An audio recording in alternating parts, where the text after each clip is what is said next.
10 محرم کا روزہ رکھنا مسنون ہے، ساتھ 11 کا یا 9 کا شامل کر لیا جائے۔ حضور جب تشریف لائے مدینہ المنورہ میں تو حضور نے دیکھا کہ یہود روزہ رکھتے تھے، تو پوچھا تم روزہ کیوں رکھتے ہو؟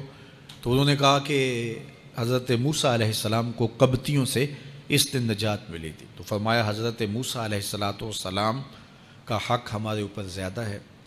تو حضور نے روزہ رکھا اور پھر فرمایا کہ اگلے سال اللہ نے چاہا تو ہم ساتھ ایک روزہ اور شامل کریں گے، تاکہ ان سے مشابہت نہ ہو جائے۔ عددی مشابہت سے بھی بچنے کے لیے حضور نے کہا کہ ہم 2 رکھیں گے۔ تو روزہ اگر عاشورے کا رکھنا چاہیں تو اس کے لیے سنت یہ ہے کہ ساتھ یا 9 کا شامل کریں یا 11 کا شامل کریں۔ تو جو افضل ترین روزے ہیں ان میں سے عاشورے کے روزوں کا بھی شمار ہوتا ہے۔ تو اگر ممکن ہو تو جن کو اللہ نے صحت عطا کی ہے، تو آج کل اتنی شدت کی گرمی بھی باقی نہیں رہی، تو وہ یہ روزے رکھیں، ذکر و فکر کے اندر ان ایام کو گزاریں۔ یہ بڑے اشرف ایام ہیں، بابرکت ایام ہیں، اور ان کو بہت ساری نسبتیں حاصل ہیں۔ حضرت امام حسین رضی اللہ تعالی عنہ کی شہادت کے ساتھ یوم عاشور کو نسبت حاصل ہے، اور اس کے علاوہ بھی بہت سارے عالی مرتبت جو ہے وہ ہستیوں کے وصال کا دن بھی ہے، اور بہت سارے واقعات اس دن جو ہے وہ روح پذیر ہوئے ہیں۔ تو یہ اس لحاظ سے بہت ہی بابرکت اور جو ہے وہ مبارک یوم ہے۔ تو اس دن کو ذکر و فکر میں، عبادات میں بسر کیجئے گا، اور اپنی زندگی کی ایک ایک ساعت کو اللہ اور اس کے رسول کے نام پر لگا دینے کے جذبوں سے سرشار ہو کے زندگی گزاریے گا۔ حضرت امام پاک انہوں نے اپنی زندگی دین کے لیے قربان کر دی۔ تو یہ 10 محرم ہمیں سبق دیتا ہے، اور ہم اس دن عہد کرتے ہیں اگر انہوں نے اپنے بچے بھی قربان کر دیے اور اپنی اولادیں بھی بھوک اور پیاس میں قربان کر دیں، تو ہم بھی یہ عزم کریں اس دن کہ ہم اپنی ساری زندگی حضور کے نام لگائیں گے، حضور کے دین کے نام لگائیں گے۔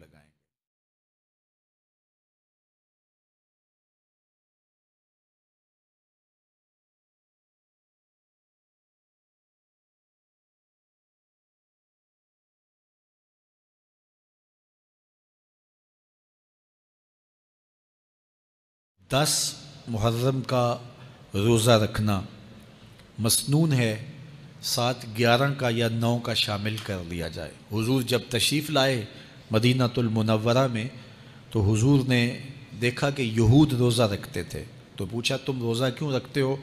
تو انہوں نے کہا کہ حضرت موسیٰ علیہ السلام کو قبطیوں سے اس دن نجات ملی تھی۔ تو فرمایا حضرت موسیٰ علیہ السلام کا حق ہمارے اوپر زیادہ ہے۔ تو حضور نے روزہ رکھا اور پھر فرمایا کہ اگلے سال اللہ نے چاہا تو ہم ساتھ ایک روزہ اور شامل کریں گے، تاکہ ان سے مشابہت نہ ہو جائے۔ عددی مشابہت سے بھی بچنے کے لیے حضور نے کہا کہ ہم 2 رکھیں گے۔ تو روزہ اگر عاشورے کا رکھنا چاہیں تو اس کے لیے سنت یہ ہے کہ ساتھ یا 9 کا شامل کریں یا 11 کا شامل کریں۔ تو جو افضل ترین روزے ہیں ان میں سے عاشورے کے روزوں کا بھی شمار ہوتا ہے۔ تو اگر ممکن ہو تو جن کو اللہ نے صحت عطا کی ہے، تو آج کل اتنی شدت کی گرمی بھی باقی نہیں رہی، تو وہ یہ روزے رکھیں، ذکر و فکر کے اندر ان ایام کو گزاریں۔ یہ بڑے اشرف ایام ہیں، بابرکت ایام ہیں، اور ان کو بہت ساری نسبتیں حاصل ہیں۔ حضرت امام حسین رضی اللہ تعالی عنہ کی شہادت کے ساتھ یوم عاشور کو نسبت حاصل ہے، اور اس کے علاوہ بھی بہت سارے عالی مرتبت جو ہے وہ ہستیوں کے وصال کا دن بھی ہے، اور بہت سارے واقعات اس دن جو ہے وہ روح پذیر ہوئے ہیں۔ تو یہ اس لحاظ سے بہت ہی بابرکت اور جو ہے وہ مبارک یوم ہے۔ تو اس دن کو ذکر و فکر میں، عبادات میں بسر کیجئے گا، اور اپنی زندگی کی ایک ایک ساعت کو اللہ اور اس کے رسول کے نام پر لگا دینے کے جذبوں سے سرشار ہو کے زندگی گزاریے گا۔ حضرت امام پاک انہوں نے اپنی زندگی دین کے لیے قربان کر دی۔ تو یہ 10 محرم ہمیں سبق دیتا ہے، اور ہم اس دن عہد کرتے ہیں اگر انہوں نے اپنے بچے بھی قربان کر دیے اور اپنی اولادیں بھی بھوک اور پیاس میں قربان کر دیں، تو ہم بھی یہ عزم کریں اس دن کہ ہم اپنی ساری زندگی حضور کے نام لگائیں گے، حضور کے دین کے نام لگائیں گے۔